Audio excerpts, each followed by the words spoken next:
Bon après-midi à vous. Vous êtes la bienvenue à cette nouvelle opportunité de décrypter l'actualité internationale. La thématique qui nous intéresse pour cette circonstance est liée à la recrudescence des tensions diplomatiques entre l'Algérie et la France, particulièrement l'information toute récente, notamment celle de l'expulsion des diplomates français par l'Algérie. Et nous allons, dans le cadre de cette réflexion, mettre en exergue un certain nombre de dynamiques. D'abord, la logique française dans le cadre de cette crise qui repose sur une dynamique d'ego. Un ego incité par le comportement de résistance venant de l'Algérie. Et par la suite, nous allons mettre en exergue le fait que le président français Emmanuel Macron est manifestement assisté par un ministre de l'Intérieur contre-productif, lequel privilégie des approches punitives dans le cadre de cette crise, notamment M. Bruno Retailleau. Soyez donc la bienvenue à cette analyse.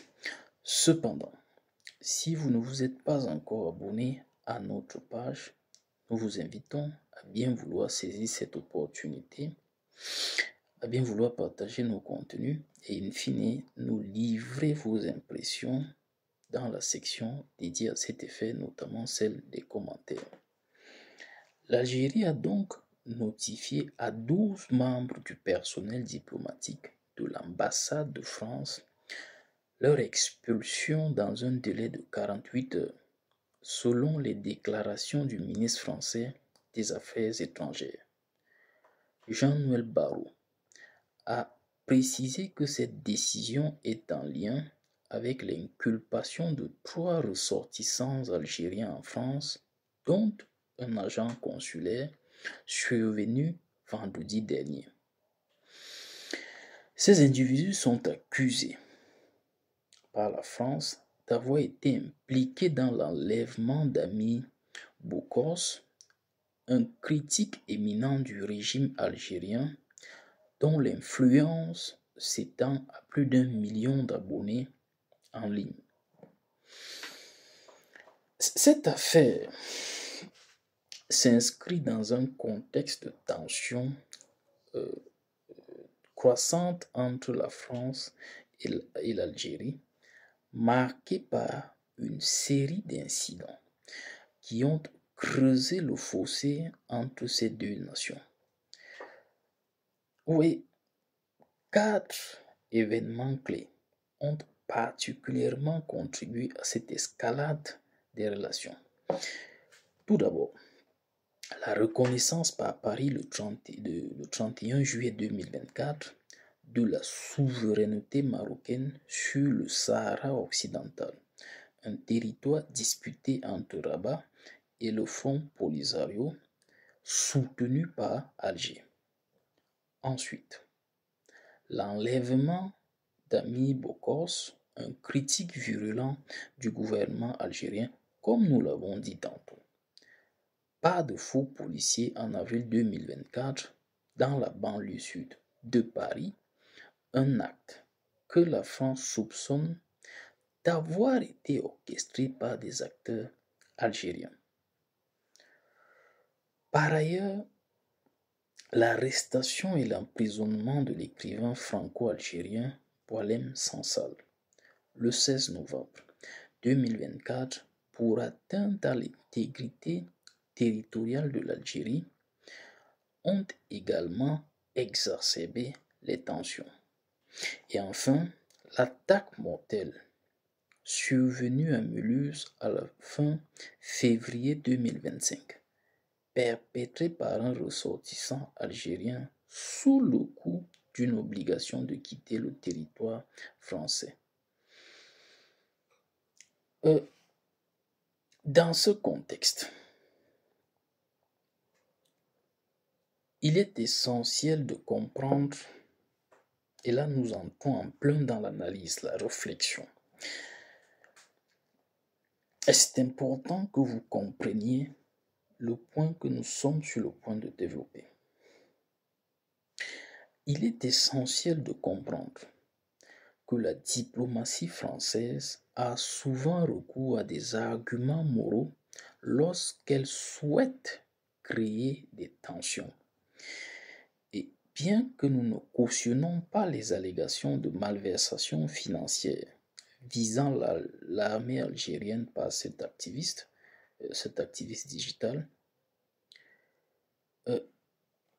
affirmer cependant que la France protège un activiste numérique, c'est-à-dire M. Ami Bokos, qui met en lumière les pratiques de corruption dans son pays d'origine, notamment au sein de l'armée, uniquement sur la base de considérations morales, témoigne d'une mécompréhension de la réalité politique française. C'est mal connaître la République française. La morale ne fait pas partie des priorités prépondérantes dans son répertoire diplomatique. La question fondamentale demeure: qu'est-ce qui motive les autorités françaises dans leur volonté apparente de nuire aux intérêts de l'Algérie? Et vous voyez, la France démontre une certaine maladresse dans la gestion de ce dossier, caractérisée par une approche centrée sur son propre ego. L'Algérie, en refusant de se soumettre, a déclenché cette dynamique, ce qui est perçu comme une humiliation pour la France. Donc, il semble que l'un des principaux conseillers du président Emmanuel Macron en matière de gestion de cette situation, c'est-à-dire son ministre de l'Intérieur, Bruno Retailleau, en est à la réalité pour beaucoup dans cette gestion contre-productive de la France relativement à cette crise. Son évaluation du rapport de force entre Alger et Paris est clairement erronée et il semble privilégier une approche basée sur l'intimidation. Selon certaines sources, Retailleau aurait suggéré une série de mesures punitives à l'encontre du régime algérien, incluant le gel des visas ainsi que la suspension des aides au développement, propositions qui ont d'ailleurs été rejetées. Qui plus est, les résultats des élections législatives de juin 2024 en France, qui ont conduit à une dispersion du pouvoir législatif et la perte du monopole par le parti de Macron, ont contraint le président à former un gouvernement d'union plus hétéroclite. Ce gouvernement, il y en a eu autres, mais parlons du récent. Nous parlons de celui qui est en vigueur. Ce gouvernement inclut non seulement des membres de droite, mais aussi des personnalités proches du Maroc, comme la ministre de la Culture, Rachida Dati. Il est bien connu qu'une rivalité persistante existe entre l'Algérie et le Maroc. Il y a comme une guerre froide entre les deux nations. Ainsi, le gouvernement actuel de France reflète une alliance complexe entre divers cercles d'influence, certains pro-Maroc et d'autres nostalgiques de l'Algérie française. Et vous voyez, il existe au sein de cet appareil de coordination française cette confrontation non seulement d'idéologie et de préférence.